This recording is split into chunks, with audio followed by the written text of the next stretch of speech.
pada kesempatan yang baik ini memang sudah meniatkan sejak awal sebagai bagian dari transparansi dan akuntabilitas institusi pemerintah sekaligus pelayan publik, diminta atau tidak diminta, kita harus melaporkan kepada rakyat apa yang dikerjakan, apa yang menjadi tugas pokok dan fungsi, serta apa saja yang menjadi peluang dan tantangan yang kita hadapi selama ini. Oleh karena itu, dengan niat yang baik dan tidak berlebihan, kami mengundang teman-teman media dalam acara media gathering untuk mendiskusikan 100 hari kerja kami sebagai Menteri Agraria dan Tata Ruang sekaligus Kepala Badan Pertanahan Nasional. Dengan demikian, mudah-mudahan setelah acara ini kita juga nanti tentunya ingin berdiskusi, berdialog dengan teman-teman sekalian untuk mendengarkan masukan, aspirasi yang ditangkap dari publik, termasuk juga kalau ada feedback, bahkan kritik yang bisa melecut kami untuk berbuat dan bekerja lebih baik lagi. Tapi supaya tidak terlalu formal, tidak terlalu kaku, saya boleh sambil jalan-jalan aja di sini ya? Supaya lebih dekat ya? Nanti moderator MC kita tutup dengan acara happy ya, biar lebih seru mengantar akhir pekan kita. Boleh ya?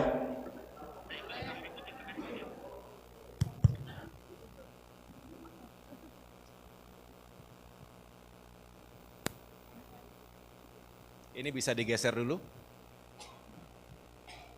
Podiumnya boleh digeser. Oke. Saya menyiapkan bahan paparan.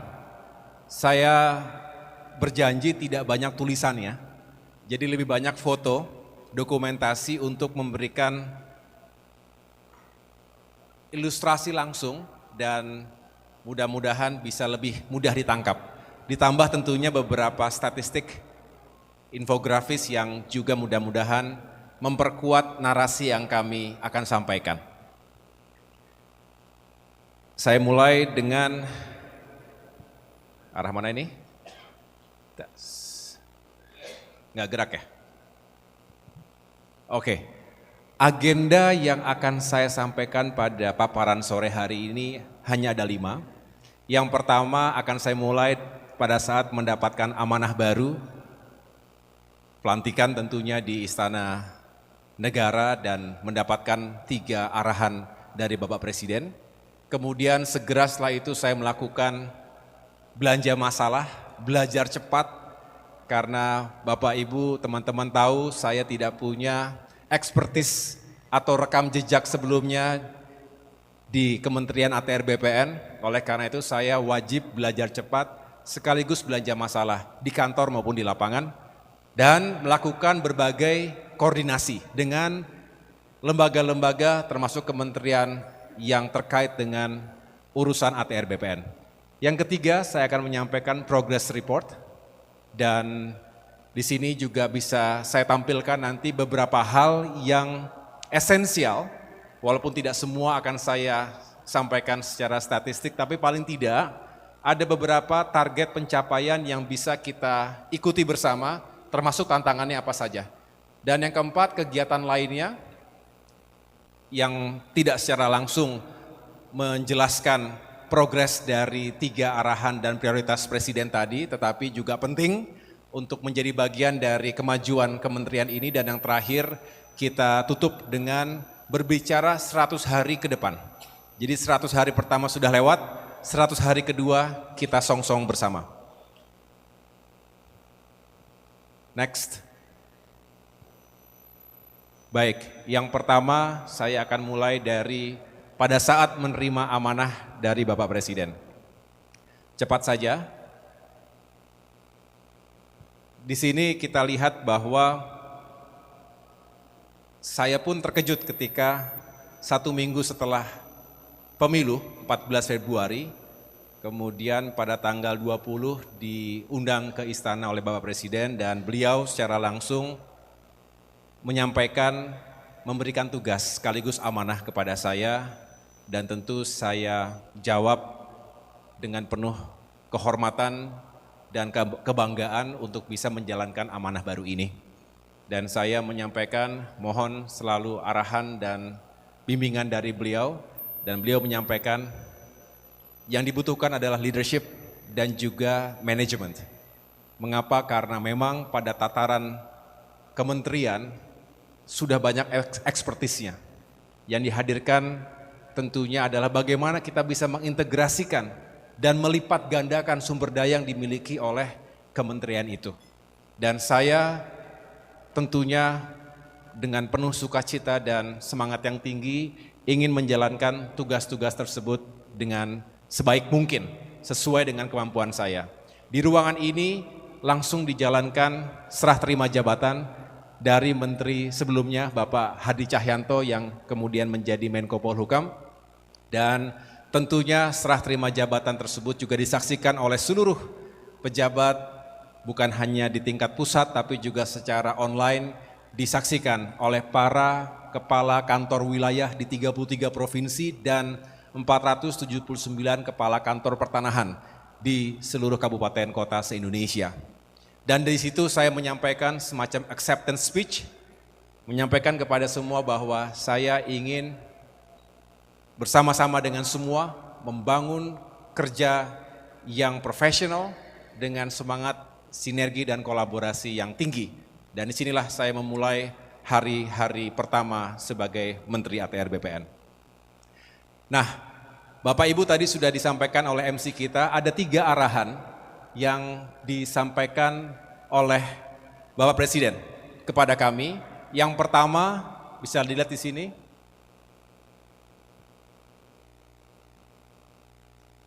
Nggak muncul? Penerapan sertifikat elektronik agar semakin masif.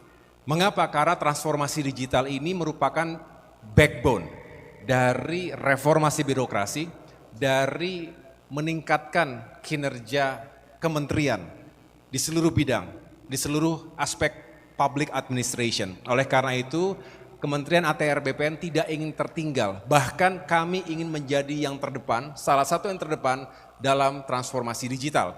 Dimulai dari yang paling mendasar, bagaimana sertifikat tanah itu bisa segera alih platform menjadi elektronik, serba digital, lebih aman, lebih efisien, dan juga tentunya memiliki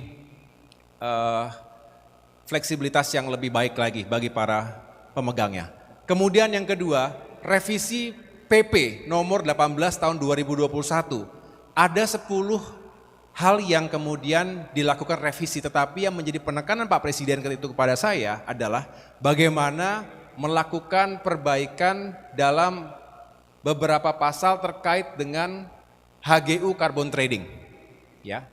Karena belum diatur sebelumnya, padahal bicara masa depan, carbon trading ini akan sangat potensial dan menguntungkan bagi ekonomi Indonesia, selain tentunya sebagai bentuk merespons krisis iklim di Indonesia maupun dunia.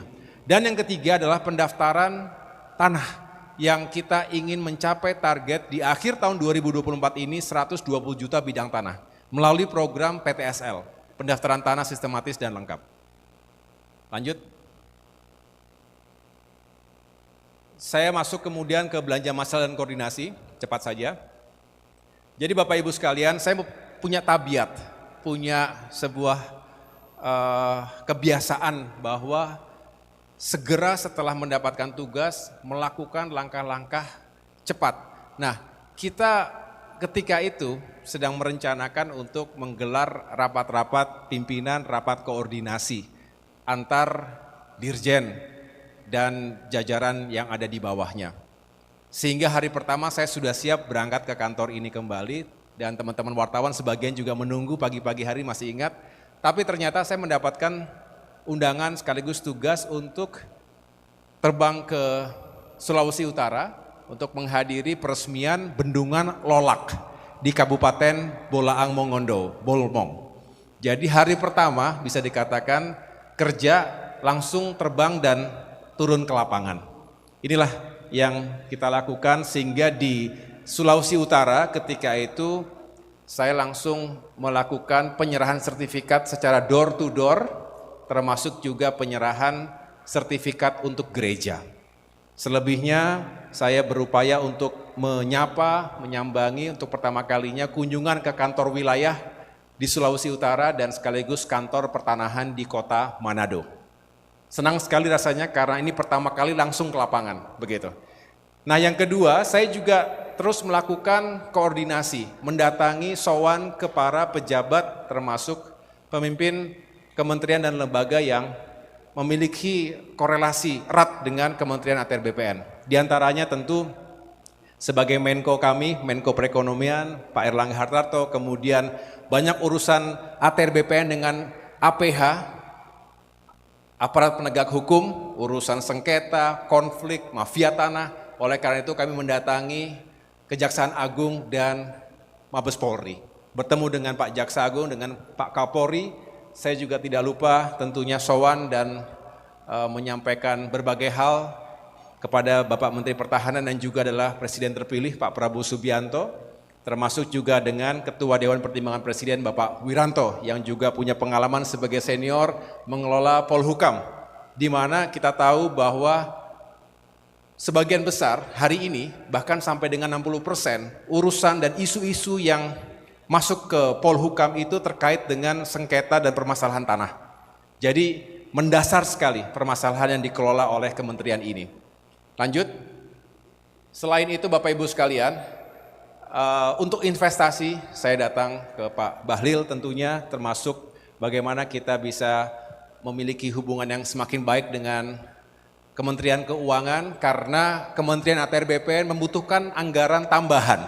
Dan disinilah tentunya saya harus lapor langsung kepada Ibu Menteri Keuangan Bu Sri Mulyani, mudah-mudahan masih dalam proses, mana Biro Ren, benar ya? Mudah-mudahan dapat anggaran tambahan di pertengahan tahun ini sehingga bisa menuntaskan target-target yang tadi juga membutuhkan dukungan anggaran. Lalu dengan Pak Mendagri ini juga penting karena berbicara kebijakan tata ruang, pasti kita harus bekerja sama dengan pemerintahan setempat di tingkat provinsi, dengan para gubernur, termasuk dengan para bupati dan wali kota, termasuk bagaimana kita terus merumuskan, menerbitkan RDTR dan urusan-urusan tata ruang pertahanan lainnya. Dengan Panglima TNI juga penting karena kita tahu banyak sekali urusan juga yang ada kaitannya dengan TNI dan yang terakhir ini dengan Menko Marves dengan Pak Luhut Panjaitan karena tentunya beliau punya berbagai pengalaman dan tentunya tanggung jawab secara langsung saat ini untuk meningkatkan iklim investasi di Indonesia dan kepastian hukum hak atas tanah menjadi elemen yang mendasar. Lanjut. Kemudian rapat kerja dengan DPR RI, ini juga yang pertama, jadi semua yang kita tampilkan selalu adalah pertama kali dan ketika saya menyampaikan apa yang menjadi target-target pencapaian, saya juga senang mendapatkan masukan. Rencana tanggal 11 Juni akan kembali kami diundang ke DPR RI oleh Komisi 2 untuk menyampaikan progress report, jadi kurang lebih apa yang akan saya sampaikan di depan teman-teman sekalian juga akan saya sampaikan dengan sejumlah highlights kepada teman-teman di Komisi 2 DPR RI. Banyak masukan yang baik dan tentunya memacu kami untuk lebih giat lagi. Sedangkan kunjungan secara reguler kami lakukan, baik itu di kantor pusat, jadi buat teman-teman perlu saya laporkan untuk tingkat pusat selain gedung ini, di sisi Ngamangaraja, di belakang sudah pernah belum teman-teman? Di belakang tuh ada gedung Raden Patah. Jadi satu gedung lagi, di situ ada berapa direktur jenderal? Ada 2. Pak Dwi ya, dulu di situ ya, yaitu penertiban dan pengendalian dan penertiban tanah. Satu lagi Direktorat Jenderal Tata Ruang. Jadi ada 2 dirjen di sana. Sedangkan kita juga punya kantor di Jalan Sabang. Udah pernah ke sana, Sabang? Udah pernah makan restoran Padang Garuda? Nah, sebelahnya kira-kira. Saya juga sebelum ke sana tidak tahu kalau ada di situ. Taunya makan di situ. Di situ ada Irjen, kemudian ada Direktorat Jenderal Pengadaan Tanah, kemudian Penataan Agraria. Kalau pengadaan tadi mana Bu Embun, kemudian ada Pak Dalu di situ, ya, Pak Irjen. Ada Bank Tanah di sana, ada studio band di sana, ya Pak Irjen ya. Kemudian di Kuningan, Jalan Kuningan bukan Kuningan Jawa Barat, Jalan Kuningan di situ ada satu Direktorat Jenderal, tempatnya Pak Virgo, SPPR. Itu dirjen terkait dengan survei dan pemetaan pertanahan dan ruang. Kemudian di Cikeas, ada yang pernah ke Cikeas? Dekat rumahnya Pak SBY, saya kenal gitu. Di dekat sana ada satu lokasi compound, mana dari Cikeas ini? Nah, ini ada, di sana ada selain PSDM, pengembangan sumber daya manusia, ada Pusdatin, ya, Pusat Data dan Informasi, dan satu lagi semacam Litbang, Pusbang namanya, Pusat Pengembangan, begitu. Nah, kalau provinsi dan kabupaten kota bisa dilihat di sini ya Bapak Ibu sekalian. Yang jelas saya happy karena bisa sambil kenalan dengan para pegawai. Masih banyak juga yang muda-muda, banyak yang milenial, jadi energinya sangat luar biasa, terasa begitu. Nah, ini beberapa kegiatan saja, sambil belanja masalah, sambil saya dialog apa saja yang menjadi isu utama yang sedang dikerjakan ataupun sedang dikelola. Lanjut. Di Kanwil, di Kantah juga demikian. Jadi setiap saya berkunjung itu saya menemukan hal-hal baru dan spesifik. Sometimes ada yang sifatnya general di sana sini terjadi, tapi juga ada yang spesifik di kota ataupun kabupaten itu saja. Ya, dan kita berharap ada best practice yang bisa saling di-share satu sama lain. Disinilah harapannya ke depan semakin baik hubungan atau koordinasi antar kepala kantor wilayah maupun kantor pertanahan. Lanjut. Nah, agenda ketiga, progress report. Nah, ini yang menurut saya paling mendasar mengapa saya mengundang teman-teman sekalian. Mudah-mudahan ini juga bisa dicatat dan disampaikan ke publik secara luas. Oke, kita mulai dari progress terkait dengan 3 arahan Bapak Presiden. Baik, yang pertama, dimulai dari tentang pendaftaran tanah sistematis lengkap, PTSL.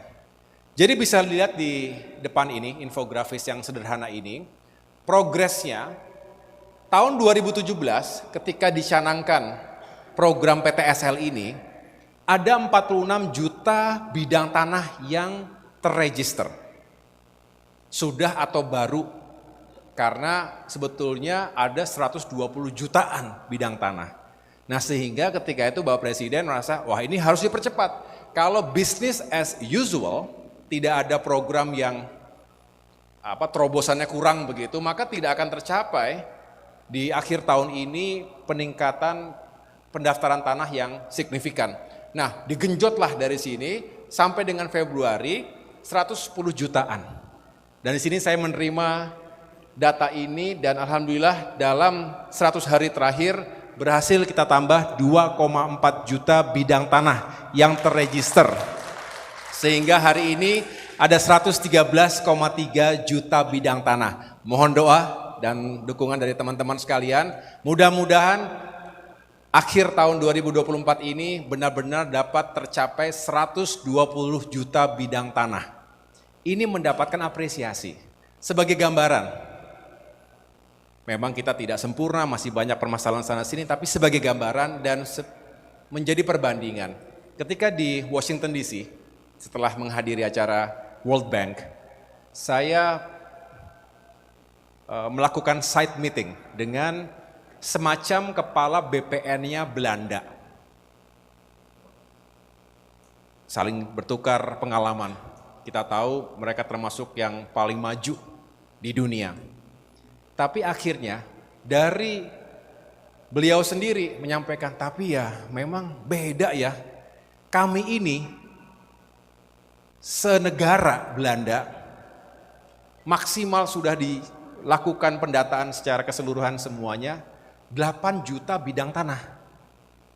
Nah, Indonesia 120 juta targetnya tahun ini. Sisa kita sekitar 8 juta itu sama seperti satu negara itu. Jadi memang kompleksitas spektrum permasalahan yang kita miliki tentu jauh lebih kompleks. Tapi alhamdulillah karena ini bisa kita lakukan secara progresif, maka kita mendapatkan penghargaan dari Bank Dunia, apresiasi, dan ini disampaikan pada World Bank Land Conference tersebut. Yang berikutnya, lalu apa sih? Why? Why does it matter? Punya sertifikasi sampai sebegitu masifnya. Ini yang kita kejar. Ada nggak nilai tambah ekonominya? Signifikan nggak tambahannya? Dan ternyata ini 100 hari yang kita hadirkan adalah pajak penghasilan 1,4 triliun rupiah. Bea perolehan hak atas tanah dan bangunan BPHTB ini jumlahnya 5,6 triliun rupiah. PNPB, PNBP, penerima negara bukan pajak, itu kurang lebih 596 miliar rupiah. Dan yang paling besar dari hak tanggungan 208 triliun rupiah, sehingga di total agregatnya adalah 215,8 triliun rupiah dalam 100 hari ini. Ini economic value added yang bisa dihadirkan dari segala hal yang kita lakukan tadi.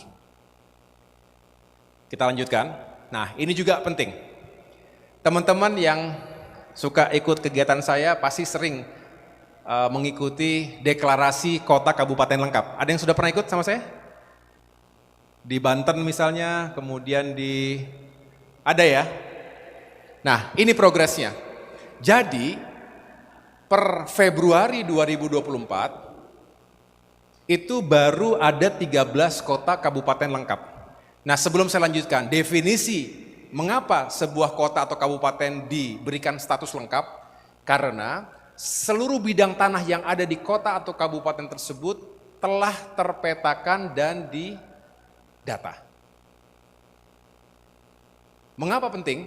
Karena dengan demikian jelas ini memberikan atau sangat diperlukan oleh pemerintah daerah untuk mengambil kebijakan-kebijakan di bidang tata ruang dan pertanahan. Ya. Nah, ada 13. Bisa dilihat mana saja di sini. Ada satu di Sumatera Utara, satu di Lampung, satu di Kalimantan Timur, dan selebihnya di Jawa dan Bali. Nah, dalam 100 hari, kita lihat perkembangannya. Balik. Udah, klik.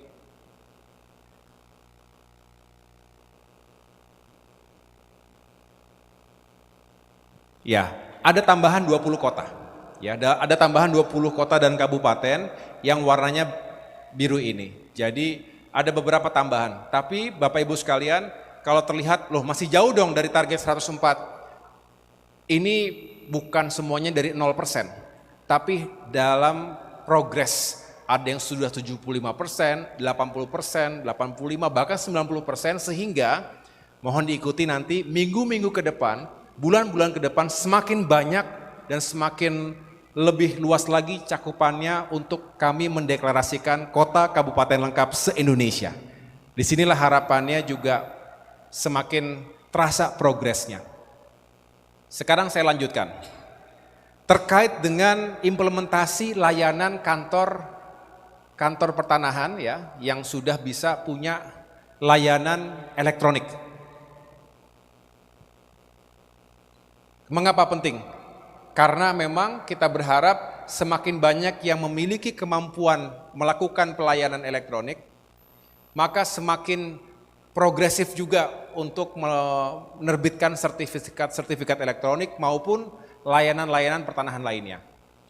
Di bulan Februari baru ada 10 kantor pertanahan yang bisa melakukan layanan elektronik. Semuanya di Bali. Walaupun ini sebetulnya baru kami resmikan, tapi sebetulnya sudah terpenuhi. Kemarin itu hanya sifatnya meresmikan secara formal. Tetapi dalam 100 hari ini bisa kami laporkan terjadi penambahan yang signifikan. Saat ini sudah ada 102 kantor pertanahan yang mampu mengaplikasikan layanan elektronik. Di sana sini sudah. Dan kita tahun ini sebetulnya 104, tapi rasanya jauh lebih cepat dari target yang ditetapkan. Oleh karena itu, kita harus over prestasi, over target. Kalau sudah bisa 102 hari ini, ya harusnya jangan lagi berpatokan pada 104 target kita tambah saja sebanyak-banyaknya, kalau perlu ya kita lombakan, begitu ya. Jadi Bapak Ibu sekalian, artinya ada target-target yang sebetulnya bisa kita lampaui dalam waktu yang jauh lebih singkat. Nah kemudian ini juga bisa kami ilustrasikan, memang kalau dilihat jumlahnya terjadi peningkatan. Setelah tadi ditetapkan kantor-kantor layanan elektronik, maka dari yang tadinya 19.000 sekian sertifikat elektronik, per hari ini 62.000 sekian sertifikat elektronik. Ya. Jadi Bapak Ibu, saya juga mohon kepada teman-teman media, tolong bantu sosialisasikan agar masyarakat semakin memahami ada layanan sertifikat elektronik. Nah dengan demikian lebih banyak yang berbondong-bondong datang ke Kantah ataupun ke kantor BPN untuk mengurus sertifikat elektronik. Sekali lagi keuntungannya banyak. Di antaranya kalau sudah terdata di database kita, maka lebih aman. Tidak bisa semudah itu digandakan, diduplikasi, dipalsukan oleh mafia tanah. Nah jadi tolong teman-teman media bisa bantu menjelaskan kepada publik agar manfaat dari sertifikasi elektronik ini real, bukan hanya sekedar gaya-gayaan aja, bukan hanya sekedar ikut tren, tetapi lebih aman, lebih efisien, dan tetap punya nilai ekonomi yang tinggi karena bisa dijaminkan untuk modal usaha. Saya lanjutkan, sekarang saya masuk ke isu yang lain yang tadi sudah dijelaskan di awal tentang carbon trading. Kita tahu perdagangan karbon ini menjadi salah satu potensi yang menjanjikan, dan ini masa depan kita. This is our future, bukan hanya Indonesia tapi juga dunia. Ketika bangsa-bangsa di dunia sedang sibuk mencari solusi yang terbaik untuk menghadapi krisis iklim dan pemanasan global, ada sebuah mekanisme perdagangan yang bagus sekali karena semuanya win, semuanya dapat benefitnya. Tapi harus diatur dengan baik. Misalnya ada lahan sekian hektar, kalau itu memiliki izin, memiliki hak untuk digunakan tanaman-tanaman yang baik untuk menyerap karbon, contohnya untuk mangrove, untuk mahoni, untuk jati, untuk terem besi, itu maka punya nilai ekonomi yang tinggi. Tanpa harus menebang pohon-pohon itu, kita bisa perdagangkan dengan carbon pricing yang baik, maka sudah banyak permintaannya, demand-nya tinggi dari berbagai penjuru dunia. Nah, perlu kita bereskan. Nah, saya laporkan di sini bahwa revisi PP terkait dengan ini, nomor 18/2021 itu prosesnya panjang. Jadi nggak bisa kita sendirian, ini sudah kita lalui. Yang biru muda ini sudah komplit, sudah dilewati, yang kuning masih on progress, yang merah belum. Nah, saat ini kita di sini, minggu pertama Juni, pembahasan pra-PAK. PKA itu panitia antar kementerian. Jadi melibatkan bukan hanya kementerian atau BPN, ada kementerian-kementerian lain yang tentunya harus kita dengarkan dan kita libatkan. Sehingga PP yang akan direvisi juga sangat menyeluruh dan tidak menyisakan loopholes ataupun hal-hal yang kurang menguntungkan untuk semuanya. Disinilah kita berharap setelah ini bisa lolos semuanya dan ditetapkan oleh Bapak Presiden, kemudian diundangkan, disebarluaskan, maka ini menjadi kekuatan hukum untuk bisa kita meningkatkan dan memperluas perdagangan karbon yang tadi saya sampaikan dengan berbagai potensinya. Ada hitung-hitungannya, Menko Marves punya hitung-hitungan betapa triliun rupiah yang bisa dihasilkan dari ini. Artinya berapa yang bisa masuk ke kas negara dan berapa itu yang bisa digulirkan kembali termasuk membuka lapangan pekerjaan baru. Dan disinilah harapannya alamnya dijaga, buminya kita lestarikan, tapi juga secara finansial kita mendapatkan keuntungan. Win-win. Buat kita, partner dagang karbon kita, untuk masyarakat, dan untuk bumi kita. Bukankah ini yang kita sedang galakkan? Bagaimana ekonomi tumbuh tanpa merusak lingkungan dan kita bisa bertanggung jawab pada dunia. Saya lanjutkan. Terkait tata ruang, mana Dirjen Tata Ruang? Nah Bapak Ibu, ini baru tadi pagi saya lantik menjadi Dirjen Tata Ruang. Pak Dwi ini tadinya sebagai Dirjen Pengendalian dan Penertiban. Ya. Tata ruang harus menjadi panglima pembangunan kita. Tata ruang juga menjadi pintu masuk investasi di Indonesia. Dengan menata ruang wilayah nasional, menata ruang provinsi, kabupaten, kota, belum lagi bicara KSN. Apa KSN itu? Kawasan Strategis Nasional, termasuk IKN nanti, ya, dan lain sebagainya. Ini sangat menentukan bagaimana arah kehidupan termasuk pembangunan ekonomi kita. Saat ini, Bapak Ibu sekalian, masih cukup banyak permasalahan terkait dengan tata ruang, overlapping. Padahal harus dijelaskan. Ada yang namanya pola ruang, ada yang namanya struktur ruang. Begitu ya. Menghubungkan interkonektivitas antar titik-titik strategis, kemudian zonasinya juga ditentukan, mana yang tetap harus menjadi hutan lindung, mana yang hutan produksi, mana yang budidaya, dan mana yang bisa kita tingkatkan untuk ekonomi dan pembangunan infrastruktur. Nah, ada satu produk yang ini juga masih terus menjadi PR kita karena belum bisa optimal, namanya RDTR, Rencana Detail Tata Ruang. Ini sangat dibutuhkan oleh para investor, ya, untuk mengetahui di mana kita ingin menanam modal kita, di mana kita bisa membangun industri kita yang sustainable, yang juga punya kepastian hukum. Jangan sampai nanti tiba-tiba udah masuk mengelola sesuatu, tiba-tiba berubah zonasinya. Yang tadinya bisa buat pengembangan budidaya, apa misalnya ikan, misalnya begitu tiba-tiba berubah. Ya, nah di sini RDTR kita per hari ini adalah 508 RDTR. Di tahun, saya ulangi, di bulan Juni. Sebelumnya 433, jadi ada tambahan 75 RDTR. Sedangkan yang sudah terintegrasi dengan OSS, Online Single Submission, itu baru ada 24 RDTR. Jadi artinya pekerjaan kita masih cukup banyak, karena kita mengejar pada akhirnya itu sekitar 2000 RDTR. Dan ini memang tidak mudah, karena bukan hanya kita yang bekerja, tapi juga terkait dengan pemerintah daerah. Jadi begitu Bapak Ibu sekalian, tetapi tetap ada progres yang bisa kita apresiasi. Selanjutnya, terkait dengan KKPR, kesesuaian kegiatan pemanfaatan ruang. Ini sederhananya kalau dulu namanya izin lokasi, betul ya? Nah, KKPR ini dibutuhkan oleh mereka yang ingin membangun industri, ya, yang ingin berinvestasi. Jadi selalu kita cek, punya enggak, sudah bisa belum diterbitkan dokumen KKPR. Nah, dari ini juga menarik. Pertama kali ada Permen ATR Kepala BPN terkait ini di tahun 2021, Agustus, betul ya? Ini bidang siapa nih? Pak Dwi ya? Betul di sini kan? Nah sampai dengan Februari ini 1811. Nah sedangkan dari Februari ke Juni, 100 hari, ada 587 dokumen KKPR.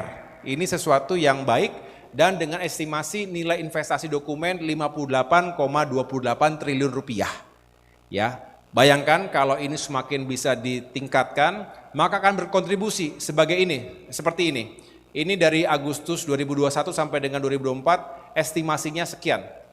2000 sekian dokumen dengan total nilai atau estimasi nilai investasi 926 triliun rupiah. Ya. Saya lanjutkan.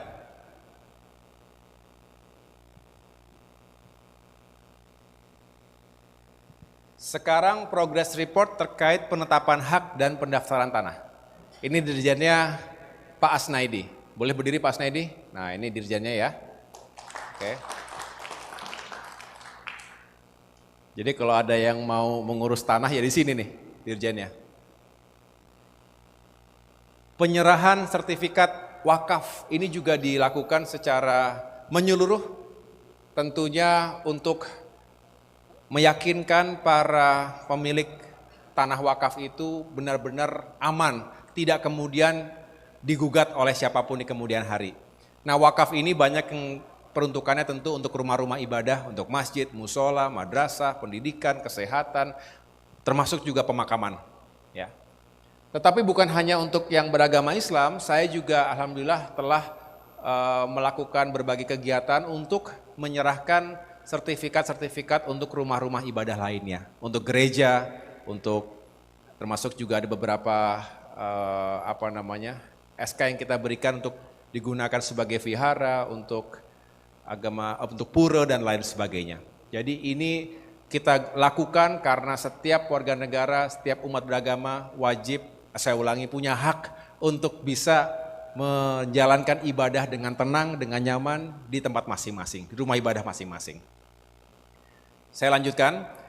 Di sini ada progres yang bisa saya laporkan. Dalam 100 hari ada kurang lebih 3.162 bidang tanah wakaf yang telah kita serahkan. Jadi ini progresnya dan mudah-mudahan akan terus bertambah sehingga akan menambah total bidang dan luasan hektar dari tanah-tanah wakaf yang sudah dijalankan selama ini. Saya lanjutkan.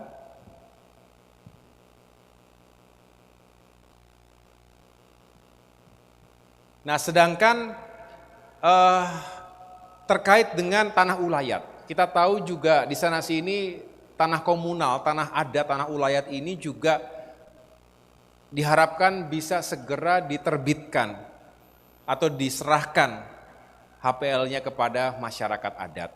Dan kita terus memeriksa kelengkapan dokumen dan lain sebagainya, tetapi paling tidak Lembaga Adat Kampung Naga ini di Tasikmalaya, kemudian Kerapatan Adat Nagari Tanjung Bonai ini di Sumatera Barat ya, di Tanah Datar. Ini juga terus kita lakukan dan mudah-mudahan dalam waktu-waktu, dalam minggu-minggu atau bulan-bulan ke depan akan semakin banyak lagi tanah ulayat yang bisa kita serahkan HPL-nya. Lanjut. Penataan agraria, mana dirjennya? Ya, ini Pak Dalu ya, saya perkenalkan.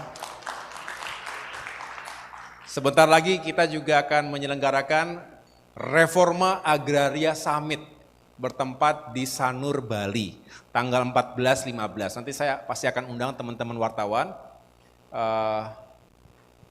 tentunya yang ada di sana kali ya. Ini kalau ngundang di sini sangkanya kita suruh nerbangin satu pesawat pakai. Yang penting beritanya sampailah begitu. Reforma Agraria Summit yang akan mengundang Bapak Presiden Joko Widodo juga, mudah-mudahan ini akan semakin menguatkan semangat kita untuk bagaimana dengan reforma agraria. Ada dua elemen utama, menata aset dan menata akses ekonominya. Legalisasi aset satu hal, tetapi kemudian bagaimana aset tadi meningkatkan produktivitas dan juga menghadirkan nilai ekonomi bagi masyarakat, itu yang lebih penting. Dan kita harus memberikan perhatian karena redistribusi tanah, baik itu tanah terlantar, tanah ex-HGU misalnya, termasuk dari sumber yang lain, ini penting karena kemiskinan itu biasanya diawali karena tidak memilikinya properti atas tanah. Diturunkan kemiskinan itu. Sebaliknya, kalau punya aset, kalau punya tanah, paling tidak dia punya modal usaha. Dia punya sesuatu yang dia bisa jaminkan. Saya lanjutkan. Nah, ini tanggal 30 April 2024, bersama dengan Bapak Presiden Joko Widodo, kami menyerahkan 10.323 sertifikat tanah elektronik di Banyuwangi, Jawa Timur. Ya, ini saya ceritakan sedikit duduk perkaranya. Ada petani kurang kalau tidak salah dari 17 desa di sana yang sudah menetap turun-temurun bekerja menggarap sawah dari tahun 1938. Jadi sejak sudah 85 tahun. Tidak punya status apapun atas tanah garapannya tersebut. Artinya nggak ada legalitas, tidak ada kepastian hukum. Nah, akhirnya dengan redistribusi tanah, kita serahkan sertifikat elektronik itu dan akhirnya semuanya happy, terharu dan alhamdulillah ini bisa langsung dirasakan oleh masyarakat yang ada di Jawa Timur. Nah, ini sedikit penjelasannya bahwa dari yang sudah diserahkan ada 12.000 sekian bidang dengan luas kurang lebih 1.300 hektar. Ini dalam 100 hari kerja dengan penjabaran seperti ini. Jadi akan terus kita kelola dan mudah-mudahan semakin banyak ya Pak Dalu yang bisa kita redistribusikan kepada masyarakat kita. Di bidang pengadaan dan pengembangan pertanahan. Mana tadi dirjennya? Oke, ada Ibu Embun tadi. Ini juga penting karena pengadaan tanah itu yang menjadi landasan awal sebelum kita bisa melakukan pembangunan apapun, infrastruktur, contoh di IKN. Ini yang tentunya juga terus menjadi perhatian publik dan kita tahu beberapa hari yang lalu ada penugasan baru kepada Bapak Basuki Menteri PUPR sebagai PLT Kepala OIKN dan Wamen ATR BPN tadi ada di sini tapi mendahului karena harus rapat tentang OIKN, Bung Raja Juli Antoni menjadi PLT Wakil Kepala OIKN, diantaranya tentu untuk bisa segera menuntaskan berbagai urusan di IKN. Nah, Kementerian ATR BPN sebetulnya telah melakukan pengadaan tanah, ada 21 paket dan di hari saya ulangi, di minggu-minggu terakhir ini ada 4 paket pengadaan yang telah selesai. Sedangkan beberapa masih ongoing, ada 9 paket. Di antaranya untuk infrastruktur tahap 1, sistem pengelolaan air minum, lalu ada jalan shortcut di Pasar Sepaku, dan yang terakhir jalan tol akses menuju IKN. Saya sendiri di minggu-minggu pertama telah berkunjung secara langsung ke IKN untuk melihat apa saja yang menjadi kendala di lapangan. Dan ternyata memang dari sejumlah lahan masih ada pendudukan masyarakat di sejumlah titik. Inilah yang seringkali saya setiap kali doorstop itu teman-teman wartawan bertanya gimana? Kami menjelaskan berulang kali, kita ingin prinsipnya, semangatnya adalah mempercepat pembangunan infrastruktur di IKN. Tapi juga tidak boleh atas nama percepatan kemudian kita menggusur masyarakat tanpa diberikan kepastian dan harapan hidup. Ini tidak boleh terjadi karena ini juga penekanan dari Bapak Presiden, tidak boleh ada masyarakat yang menjadi korban atas pembangunan yang dilakukan di tempatnya. Nah, ini sedang diberesi karena tadi saya tanya, Wamen, apa yang jadi masalah? Tinggal dieksekusi saja sebetulnya. Jadi bukan lagi masalah yang sangat ruwet begitu, tapi tinggal dieksekusi secara tepat sasaran agar tadi kalau perlu relokasi, perlu ganti rugi, perlu PDSK. PDSK itu penanganan dampak sosial kemasyarakatan, ya lakukan dengan baik, dengan humanis dan tidak meninggalkan bom waktu atau masalah-masalah di kemudian hari. Prinsipnya Kementerian ATR BPN akan mempercepat segala urusan dan segera akan menerbitkan sertifikat asalkan tanah tersebut clean and clear. Kalau tidak, hanya menanam bom waktu, karena akan meledak menjadi isu masalah yang terjadi di kemudian hari. Tapi prinsipnya kita akan percepat hal-hal tadi. Ini yang bisa saya laporkan juga terkait dengan konsolidasi tanah. Di Cianjur ini ada tadinya masyarakat korban gempa bumi ya di tahun 2000 berapa gempa buminya itu? 2022. Ya, kita datang kemarin sudah dilakukan konsolidasi tanah. Rumahnya hancur, setelah itu dikonsolidasikan, sebagian dengan sukarela masyarakat memberikan sebagian tanahnya untuk dibangun fasilitas umum, akses jalan, sanitasi dan lain sebagainya. Kemudian di Kabupaten Bantul juga dilakukan demikian. Di Sulawesi Tengah ini kawasan kumuh tadinya, kemudian ditata, dikonsolidasikan tanahnya. Lalu di tempat yang lain ini di Palu. Nah ini juga menarik, teman-teman kita ingat ya, dulu pernah gempa dan juga bencana likuifaksi di Palu yang dahsyat itu, masih ingat? Tahun berapa itu? 2019 atau 18? Nah, 5 tahun itu masyarakat yang selamat terdampak bencana itu tinggal di Huntara, hunian sementara. Nah, setelah itu kita lakukan konsolidasi tanah dan direlokasi ke suatu lokasi yang saya datangi kemarin. Dan setelah itu memang dibangun rumah-rumah hunian tetap, huntap oleh PUPR. Dan setelah itu diberikan sertifikatnya dan semuanya merasa happy, terharu setelah 5 tahun di Huntara. Ini sebuah proyek kemanusiaan dan mudah-mudahan tidak lagi ada yang menjadi korban bencana, tapi kalaupun terjadi karena memang kita ada di ring of fire, maka kita harus segera tanggap dan tidak boleh lama-lama menempatkan warga kita, menyelamatkan dan bisa berkehidupan lebih baik lagi. Begitu. Ini di mana nih? Oh, di Kendari. Ini di Kendari ya. Oh, bukan. Ini bukan Kendari nih. Ini di Pekanbaru nih. Betul ya?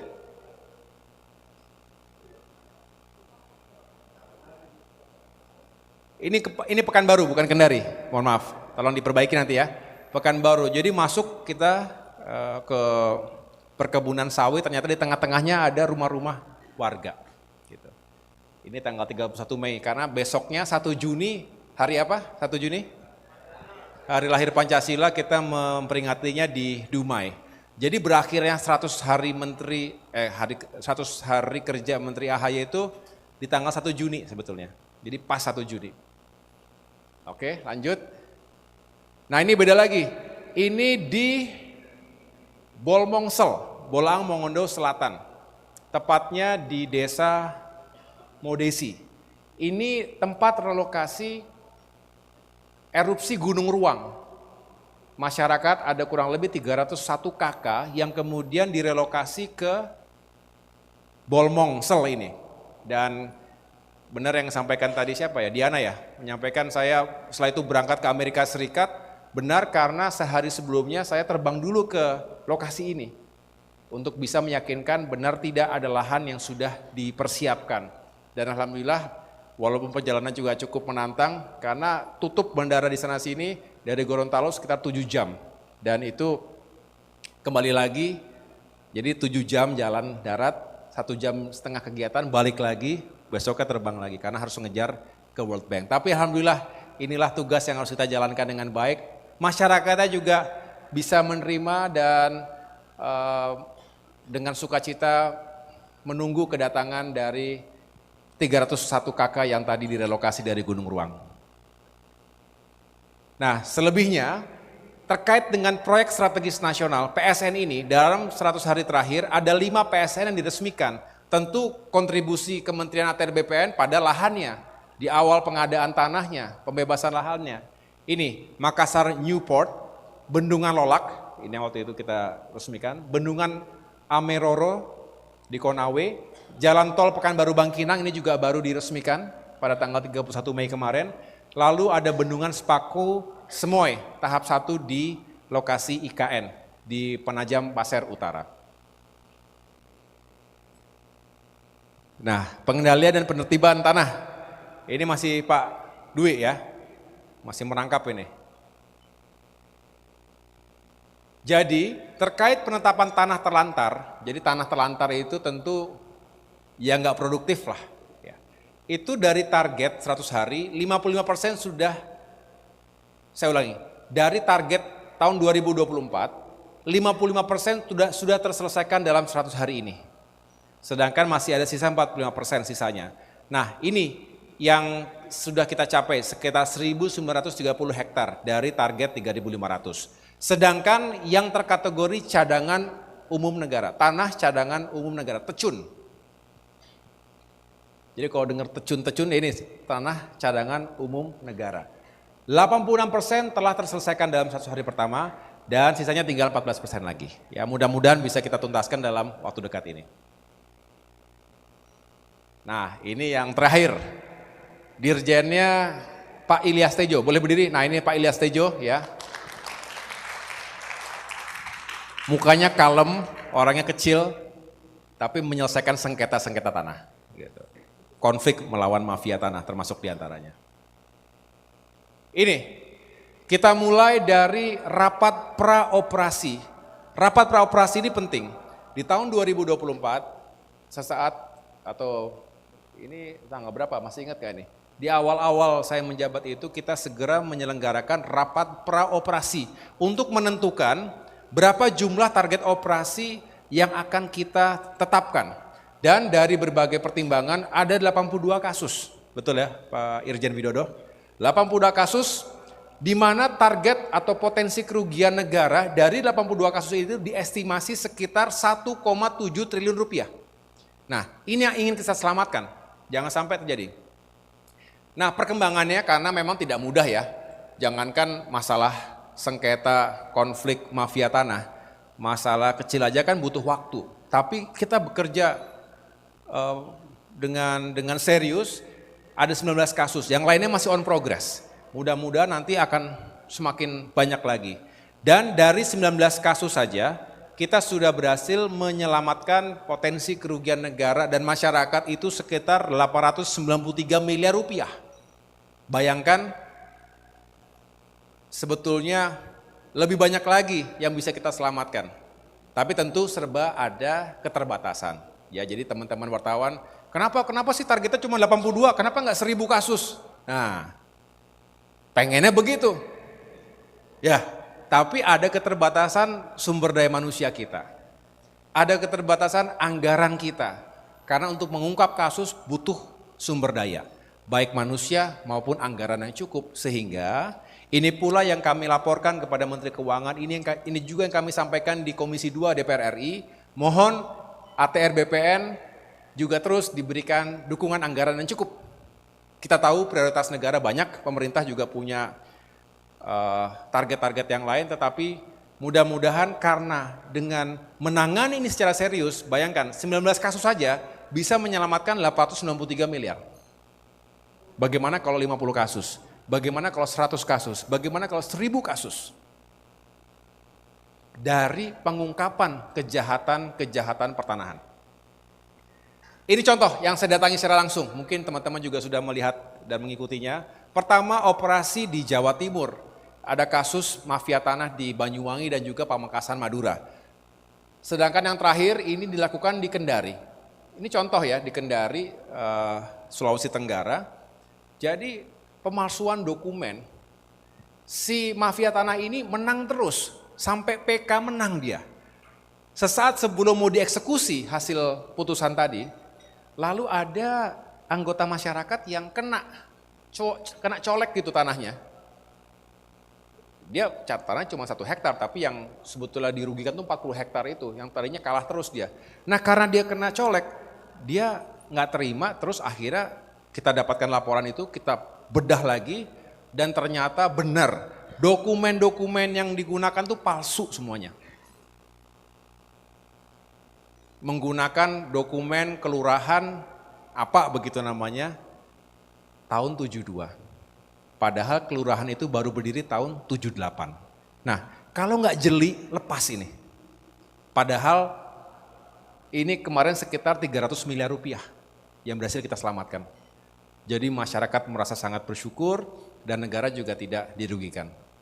Dan tentunya mereka yang bertanggung jawab kita selesaikan secara hukum. Ya, ini komitmen kita untuk terus gebuk mafia tanah tanpa ragu-ragu. Terakhir kemarin di gedung ini, kita juga menyampaikan sertifikat HPL kepada PT KAI, Kereta Api Indonesia, yang telah memiliki sengketa masalah tanah yang berlokasi di Medan, di salah satu center yang begitu strategis dari tahun 82. Tahun 2011 sudah keluar masuk pengadilan. Nggak selesai-selesai, tapi akhirnya kita cari jalan tengahnya, win-win solution, tidak ada yang kita benar-benar tanpa konflik kepentingan, maka kita bisa menyelesaikan masalah yang sudah berpuluh tahun ini dan berhasil mengamankan aset negara kurang lebih 482 miliar. Ini satu aset yang dimiliki oleh PT KAI. masih banyak lagi aset yang dimiliki oleh PT KAI maupun BUMN lainnya. Can you imagine betapa luas spektrum urusan tanah dan tata ruang ini? Jadi tidak mudah dan kami akan terus bekerja semaksimal mungkin. Ya. Nah, yang keempat, agenda keempat ini kegiatan lainnya, singkat saja saya akan sampaikan. Ini tadi saya sudah sampaikan ya, World Bank memberikan apresiasi, ini mewakili Asia juga, mewakili, ini kan Kolombia mewakili Amerika Latin, ini dari Georgia mewakili Eropa Timur, dan ini dari Sierra Leone mewakili Afrika. Indonesia dihormati karena kita dianggap sukses dalam program PTSL. Lalu di Bali, jadi bicara tentang tanah di Washington DC, kemudian begitu mendarat besoknya langsung ke Bali, bicara tentang air. Di sini memang tidak ada secara khusus kaitan dengan ATR BPN, tetapi hubungan tanah dengan air itu lekat sekali. Jadi saya menyampaikan beberapa poin di mana kita ingin meningkatkan sustainability dan kita menghadirkan water security untuk masa depan kita. Selain tanah tentunya water security itu penting sekali.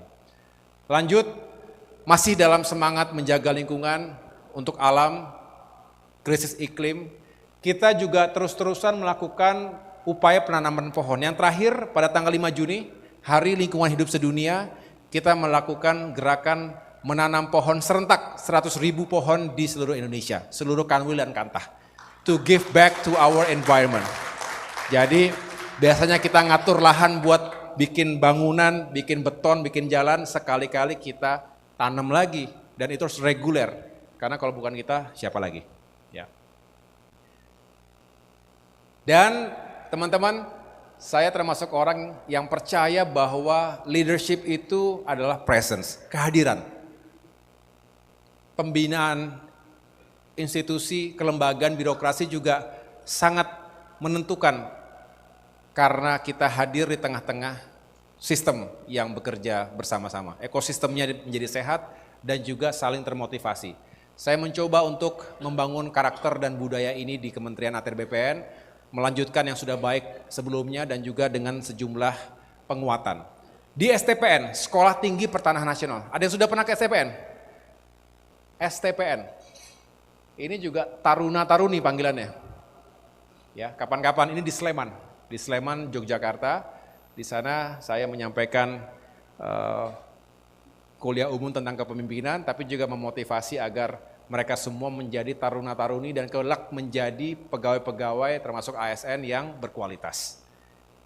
Selain tentunya berkegiatan bersama, termasuk kemarin kita di Cikeas itu berkunjung, ada PSDM ya di sana ya, mudah-mudahan juga semakin punya kegiatan bersama-sama. Dan yang terakhir, 100 hari ke depan, ini penghujung paparan ini, what's next?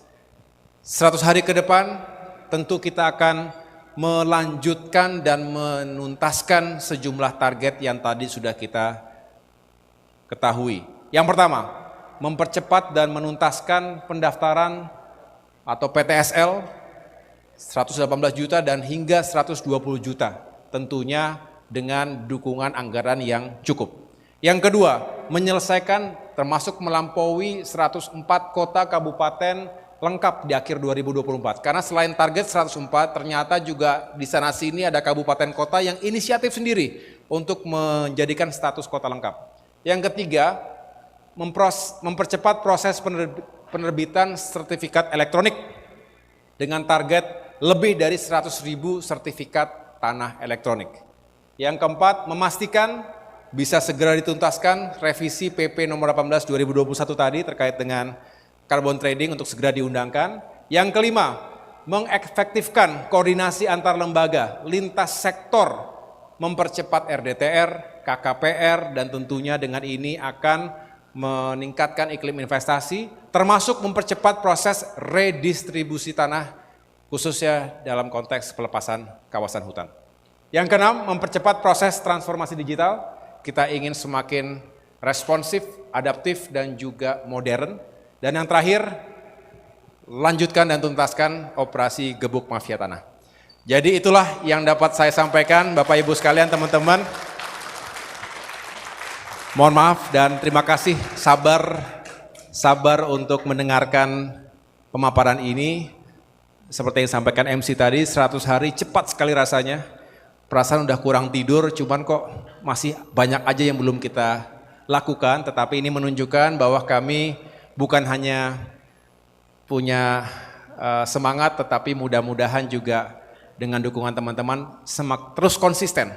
Jadi jangan sampai ya ini baterai baru, menterinya baru, baterainya baru. Mudah-mudahan baterai kita ngecas terus.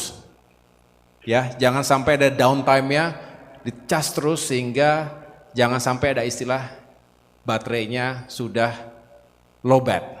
Ya, tapi terus kenceng, terus semangat, dan sekali lagi peran dari teman-teman media sebagai pilar akuntabilitas dan transparansi publik. Mudah-mudahan bisa terus memberikan masukan-masukannya, termasuk memberikan support agar program-program kami bisa semakin diterima dengan baik oleh masyarakat. Terima kasih sekali lagi atas sambutan dan perhatiannya. Semoga bisa kita lanjutkan dengan dialog yang juga produktif. Terima kasih. Wassalamualaikum warahmatullahi wabarakatuh.